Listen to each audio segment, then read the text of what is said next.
ASMR channel. Today I am doing a video about gig life, and gig life is really just anybody that works in delivering pretty much anything.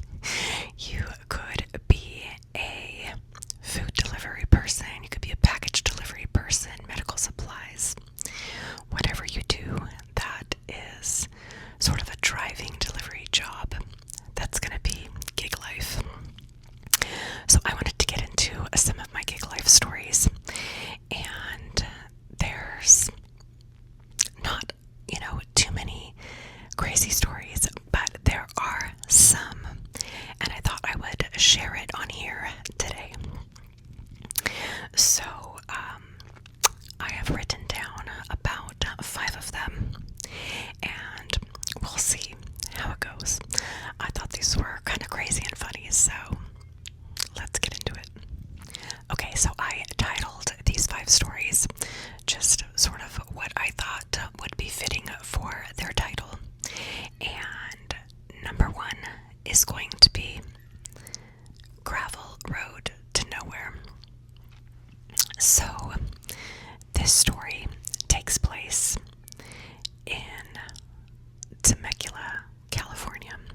Okay, and this was a time where I was delivering food. Now, I should say that my gig life is me delivering food.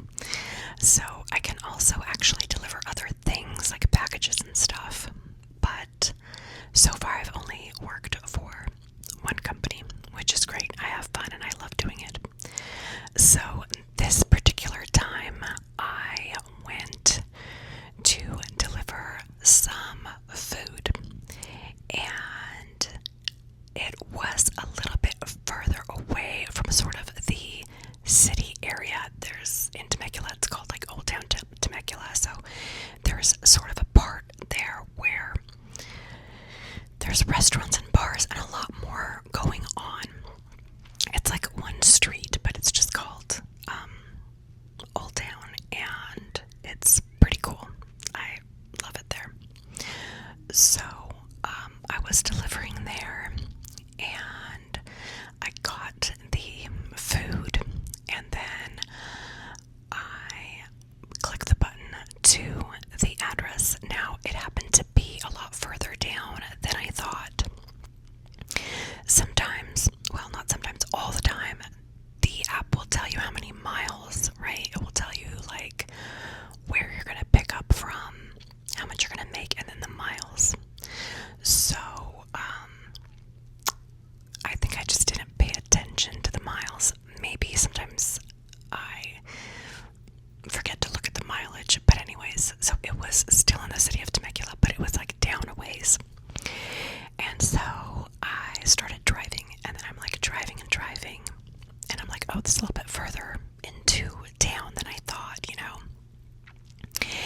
And I was kind of enjoying the scenery and just driving down, so it was fine. And I'm starting to see like sort of nicer houses, bigger houses. And then I'm starting to see like houses with like little vineyards and stuff. And I'm like, oh, I think we're going to the rich neighborhood. No. So anyways, I keep going. And then all of a sudden, the road turns into gravel, like pebbles. And I'm like, oh no. I'm like, what is going on? Because this is not even a road. And I don't know if I'm in the right place or if I'm going the right way. Like, maybe I should turn around, or maybe the directions are incorrect. Because that does happen, where the directions are incorrect a lot of the time. And I use like 2 different directions, like 2 different apps for maps. And I toggle in between the 2. And so I just thought, oh no, it's like taking me down the wrong way. But there's like nothing I can do because I don't even know how to like go a different way. I'm not like from this town. So I should mention I'm not from that town, but I just happen to be in the area and I like to work there. I like to work in random cities. So anyway, it just turns to gravel, and it's not gravel. It's not a gravel road to where I can like see the end of it, to see where I'm going, to see if it really is a road. It's like bushes and just dirt and like, I don't even know, hidden houses maybe. So I'm like, well, I don't have a choice here. Like, I just start driving on the gravel road. And I'm like, oh my God, like I hope nothing happens to my tires. So as I'm driving on that gravel, I see other cars driving on it too. So I'm like, okay, this is a road and maybe I'm going in the right direction. And I see like a house further down, and so it starts to kind of look like a street. Whatever, not a street, gravel road. Okay, so then at the end of this gravel road, after I go for a little bit, finally I get to an actual street. And I'm like, oh, thank God. Like, maybe I'm going in the right direction now. So I keep going up it, sort of like into the hills. More houses with vineyards, their own vineyards. And I'm just like, oh, these people got money. These are mansions. They're making their own wine. Like, it's beautiful, but it's like, I'm still kind of like scared at what I'm getting into. So then I keep going like up this hilly area, and I finally like get to where I think the address is. And then I get a text from the house that I'm delivering to, and they're like, when you get here, we'll give you the code to the gate. And I'm like, okay. Because normally they include that in the notes, so you know ahead of time, like the code to the gate. So I'm like, what is happening right now? Anyway, so I find the house, I turn into some street, and then I'm kind of going downhill, but I see this big old gate, like this big old iron dark gate, and there's like 2 gargoyles on it. And I'm like, oh no, like, this is a place that like I don't come back from. Like, good luck finding me. But anyways, so I texted them and I said I'm here. They gave me the code, and I go, the gates open up like all slow, like a creepy movie. And then I think this was like around sunset too. There was still light out. But anyways, it opens up and I'm just like, can I turn around? Like, can I cancel this order right now? But I wouldn't do that. Okay, so I go through the gates finally, and then I drive up some other hill, and there's like no way out. Okay, it's just like one driveway up into their house, and there's no way for me to turn around because of that. So now I have to go to the back of their house to turn my car around. And I'm like, oh, this is getting even worse. What if I, don't turn, like I can't come back from here and nobody can see me because I'm behind their house. Okay, so I go behind their house and I turn around, and there's like big old trucks and boats and stuff. All their toys, I'm sure. So, I turn around finally, and I come back down that ramp, but then it's like the front of their house there. So I like run out of my car, deliver their food to the front, and then I run back to my car, and I drive back down and just hope that the gates open back up for me. And they did, of course, and I like escaped out of there. Now, I can't remember if I went back down that gravel road to get out of there or what happened, but I did go back into town after that and keep delivering.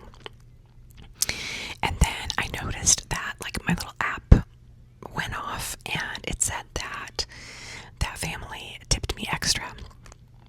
So that was very exciting, and that was very nice of them. And I didn't even see them. So I just left the food on the porch and ran back to my car. Bolted back to my car, no. But, so I'm sure they saw me on the ring cam or whatever. And yeah, they ended up tipping me extra, which was really nice of them. So I actually loved that delivery. But it started off kind of creepy. Okay, I'm telling you guys these stories as well in case you want to deliver. So I hope it doesn't make you not want to deliver.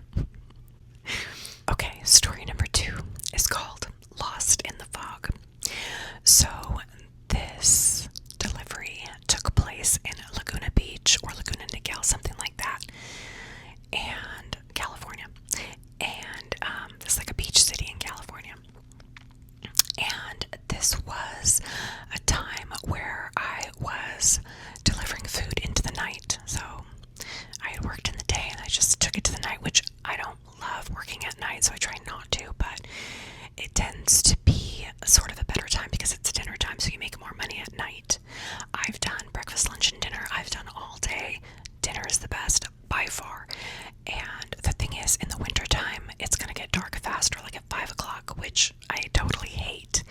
And so, because it's just harder for delivery drivers, And I used to not work at night, but then I realized, like, I'm not gonna make any money because dinner time is really the only way to go.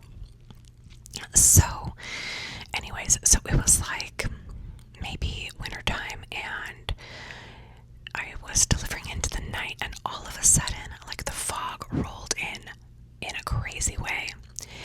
And the beach cities up in that area, because it's kind of like a hilly area too, they tended to get really bad fog. So all of a sudden it's like really foggy, and I'm like in the neighborhoods, and I'm like, uh-oh. But I'm like, okay, let me do like one last delivery. So I do one last one, and I pick up the food, and I go to the neighborhood, and it's like a cul-de-sac, right? And this is actually a funny story because it happened to be like the same cul-de-sac that one of my best friends lives in. And I was like, oh, I've been here like a million times. My friend lives right here. But anyways, I think, I don't know if she still lived in the house at the time, because she did end up selling that home. But anyways, so I'm there, and I'm like at the end of the cul-de-sac, and I realize that I don't see the address like at all. And again, it's hard to see at night. I started carrying a flashlight with me because I can't see the addresses at night, but I like look one by one, and I'm like, I see every other address but this one, and I don't even see, like, because I'm at the end of the cul-de-sac, I don't even see where this could be. So I was like so confused. On top of that, the fog, okay? Nighttime, it's dark, it's foggy. These neighborhoods, some of them don't want like too much light, so they might have a street light here and there, but not much. And then at the end of the cul-de-sac where I was standing, there wasn't a home. It was like a wall and then like trees. So there's nothing there either. And so then I'm like, I'm in the right place. Like, this is weird. I don't know where to go. Anyways, so I go to like the first house I see that's like kind of next to me, and I'm like, maybe it's this one. And they had like I don't know how to explain it. They had like a weird porch-like thing with like a gate. And I sort of started to kind of walk through thinking like, maybe it's these people. And I think I saw people sitting outside. But then as I'm like walking through, I'm like, let me not walk in here any further because I might scare these people. And it's not unusual for me to go through people's gates if it's the right home, of course. I go through gates all the time, so that is not an unusual thing. I sort of use my discretion in that when I know I should and when I shouldn't, and some people put it in the notes, but some people don't. But sometimes you can't reach their door without going through the gate, or some people will say just leave it at the gate, so you kind of have to figure that out. But anyways, so it wasn't like unusual for me to go through the gate, but then I'm like, I don't think this is the house, and I think I'm gonna scare these people. So anyways, I walk back out of that area of their home, front of their home, and I'm like, at this point, I'm so confused. I tried to like not call the people, but this was a point where I just could not find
mission and like our directions tell us exactly how many steps to take. It's not like that at all. Like the directions are really bad. So anyway, I was like, wait a minute. Is there a ramp to go up to your home? And they were like, oh yeah, sorry, go up the ramp. And I'm like, oh my god, okay, I'm coming.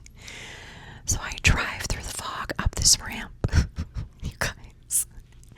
And it's like a huge ramp. Like, I don't even know how far up I went. And there's like maybe like 2 or 3 houses up there that I never knew of. And like I said, this is like one of my good friends' neighborhoods, and I've been going there since I was younger, and maybe since I was a teenager, and I had never knew there was a ramp there. Or you know what, maybe I didn't pay attention because I wasn't delivering something in the fog. Anyways, I go up there, and then I have to make like a 5-point turn because it's so hard to turn up there. There's like no room. Oh my god, and I was like driving on some sticks or someone's garden, I don't even know, just to turn around. But luckily I delivered the food, I turned around, and I went back down the foggy ramp. So that's why that story was called Lost in the Fog. Okay, story number 3. This one is called Chardonnay on a Tuesday. Okay, this is going to take place again in Temecula, California, the beautiful city of Temecula, California. I wouldn't mind living there, actually. I really love the dry weather there, and it makes my hair look really nice. Okay, so I was delivering. It was maybe like, I think lunchtime when I was delivering there. I picked up 2 orders in one. So when the orders pop up, sometimes it'll tell you that it's like a double order. So I picked it up. Now, I can't remember if the double order was coming from one restaurant. I think it was coming from 2, actually. I think it was like Del Taco and Panda. So anyways, I pick up these 2 orders, and I go on to deliver them in the suburbs. So I'm in this neighborhood, and then I park my car, and I grab the first order. So double order means that it's like 2 different people and you're going to 2 different places, usually. So I pick up the order, and then, or I grab the order from my car, and I open the door to get out, and I cross the street to get to this house, and then some lady's actually crossing to meet me to get her food. So I was like, hey, you know, is this you? Let's call her Amanda. I don't remember, but she goes, yeah, it's me. I'm like, okay, cool. I think she was in her pajama, but like silk pajamas. I'm trying to remember. Anyway, like day pajamas. So she grabs the food from me, and she's like, seems a little tipsy, but I don't know. So she's like, thank you. I'm like, okay, thank you. I go back to my car to deliver the second order, and I click the button to the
accept the order or not. You know, you don't have to do the order. It pops up and you can grab it, like press the button to accept it. You know, you want to grab, if you're in an area that's really populated, you want to grab it quickly because other drivers could grab it if they're in the area. So if you think too long about it, you might not get that order. But usually what I'll do is I'll look at how much I'm going to make and the mileage. But again, this time I forgot to look at the miles and I just saw that amount and I was like, hell yeah, I'm grabbing that. So I grab it. I go get the food and then I hit the address and it's like 25 minutes away on the freeway and I'm like, are you kidding me? I mean, I think it was 25 minutes. I might be exaggerating that, but it felt like that. I'm going to say it was between 15 to 25. Yeah, I just know I had to take the freeway to get there, you know, and you don't usually want to do that. You usually want to do like something local and something quick and just like a couple miles. But you don't always have the choice, you know.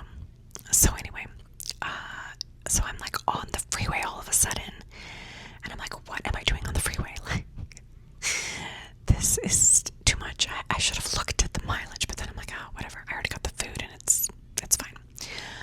So, I'm driving. I finally get off the freeway, but I'm like in a different part of town that I've never seen before. I don't even know if I was in the same city. All of a sudden, I'm like driving through this neighborhood, and it's like broken down boat yards and random dogs walking around, and I don't even know like if it's a boat junkyard street or what it is, but it's just like not the greatest of areas, and so I'm starting to get a little freaked out. And I keep going, and I'm like, okay, I don't really know where I'm at, but I'm not going to turn around now, you know. And as I keep driving, it's like I get to like a dead end street, and that's where the delivery is, and I'm like, oh no, I hate dead end streets, but you know, you gotta do it. So there's like a dead end street, graffiti on the walls, broken down boat yards, and I'm like, oh no, I got myself into a mess here. And then it said like go upstairs to like apartment B and this and that, and then there's like a fence, and I'm just like, oh my god, I do not want to like go deep within this area to find this place. Anyways, so I'm kind of freaking out, but then I'm like, just get it over with. So I grab the bag of food and I get out and go through like this fence area, and then I see that they sent someone to come get the food. Like their son or something came down to get the food from me, and he was so nice, and he grabbed it, and I'm like, thank you so much. And then you know, luckily I gave it to him, and I went back into my car, and I got out of there so quickly. Like, no offense to anybody, but it's just like hard as a delivery driver where you don't know where you're at, and you're kind of in a place that just doesn't, you know, look familiar, and you don't know how to get in and out. So yeah, they were really nice, and they grabbed the food, and it was very quick, and I just got out of there, and I'm like, okay, next time pay attention if you need to hop on the freeway. Okay, so that's why that one was called Fajitas and Freeways. Okay, we are down to story number 5. Last but not least, here we go. It's getting like darker and darker in my room too. Okay, story number 5. I'm going to call it The Fried Fish Mistress. Okay, let me explain this story. So, this story does not take place in Temecula, California, surprisingly enough, but okay, I think I was like in the OC with this story. I was delivering around an area that serves a lot of great Asian food. So they serve like fried fish and tofu soups and stuff, spicy stuff,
is very weird.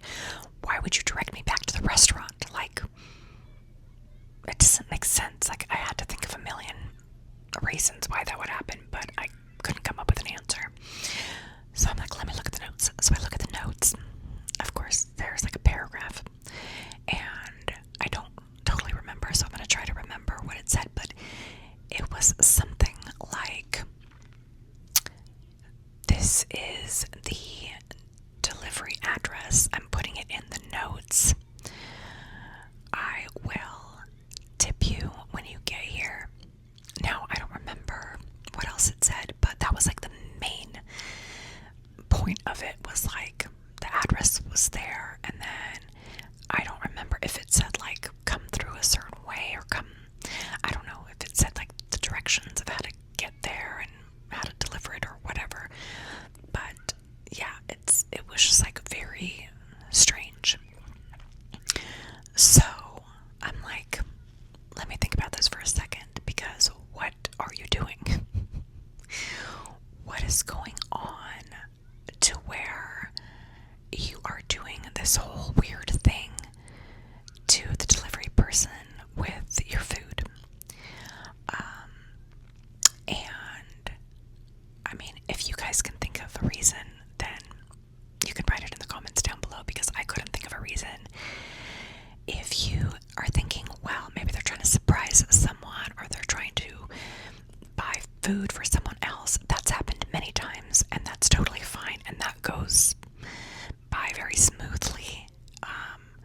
And it's usually written in the notes that that's what's going on, and it'll say like, give it to this person, and you'll go give it to that person, and you'll say, oh, this is a gift, somebody ordered you food, and that person's like all surprised and happy or whatever. So I've done deliveries like that, but this was not the case.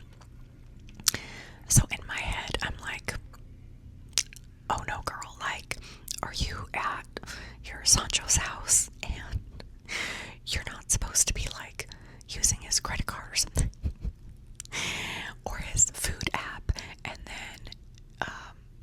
you don't want the address to be listed on there, or he's at your house and you're using his app so that he can pay for it, but you don't want your address to be on his app, just in case, like, you're covering all your bases, because women, we're like all about covering our bases. I feel like we're more specific when it comes to that sort of thing.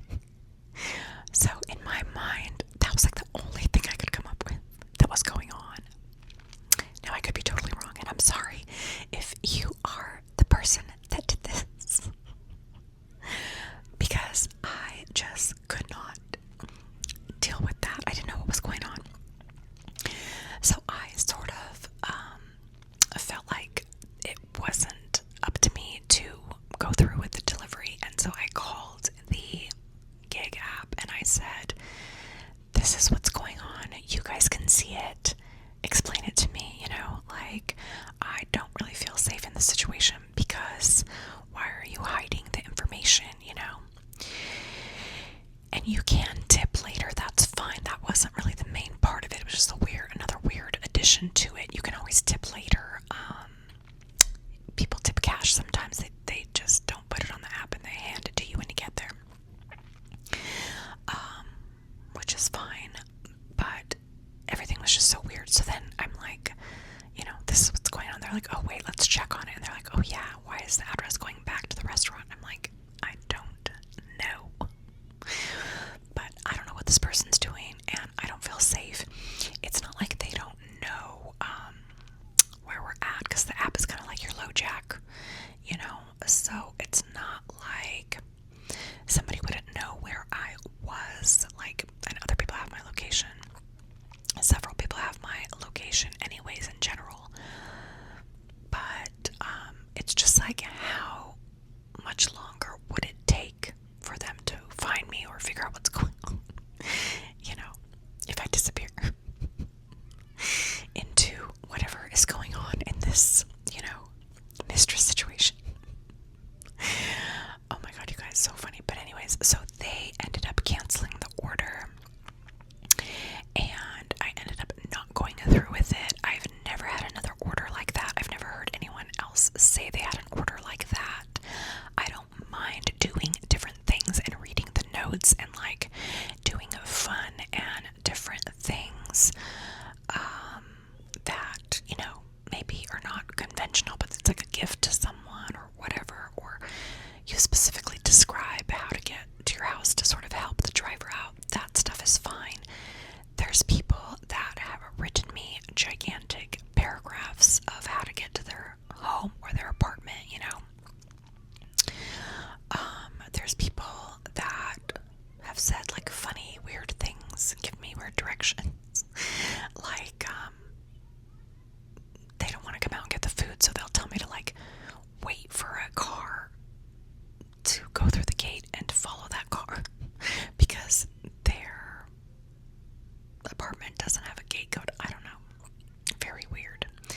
And so, you know, I remember that where someone told me like, just follow the car in the gate and then go up 5 levels and then go through this glass door and then make a left and a right. And I'm just like, can you just come down and get the food? But I didn't say that. I ended up following her directions that time. It's a different person, obviously. And I ended up being on the 5th floor, and she's like messaging me like, do you need help or da-da-da? And I'm just like, lady, I'm following your directions. Of course it's taking me a long time because these are your directions. Because you didn't come down and get the food. So I'm like, hold on, I'm driving, like I'm already in the building. She's like, do you need help getting in the building? No, lady, I listened to your directions and I'm going round and round to the 5th floor and looking for a glass door. Anyways, I ended up finding that person too, but it's like, y'all are crazy. The time it took you to write that big old paragraph, you could have just come down and get your food. Okay, so I kind of understand if there's like people who, you know, have to watch their baby or something and they can't come down, or I don't know, situations where they can't come down. I understand that. So you kind of have to be like empathetic to that sort of thing. But sometimes I'm like, really, guys? Anyways, so the fried fish mistress, I don't know what happened to her, but I was not able to deliver her food, and yeah, they canceled the order, and that is that. I was left with a bunch of fried fish and tofu in my car, and you can't return it because, you know, you can't return that sort of thing back to the restaurant because that is a health violation, health code violation. So, you know, that's what happened that day. So these are the 5 stories that I could think of. I have a couple other little stories here and there, but they're just not as good as these 5. These are my top 5 gig life stories. I hope you guys enjoyed them. Sorry that my shirt, my sweater is wrinkled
And if you have any gig life stories that you want to share, or if you have a favorite one of these top 5, 1, 2, 3, 4, 5, you can tell me which story was your favorite. Actually, yeah, tell me which story was your favorite in the comments down below. I am curious. And we will get the conversation going. Again, the comments are held on my video, but you guys can make as many comments as you want. So don't worry about that. I see all the comments. I will see them. They will just be held for like a minute to get rid of the trolls, and then I will release them and respond to you guys. So don't worry about that. You can always comment on my videos. And yeah, I think that is everything that I wanted to talk about, and I will get into editing this video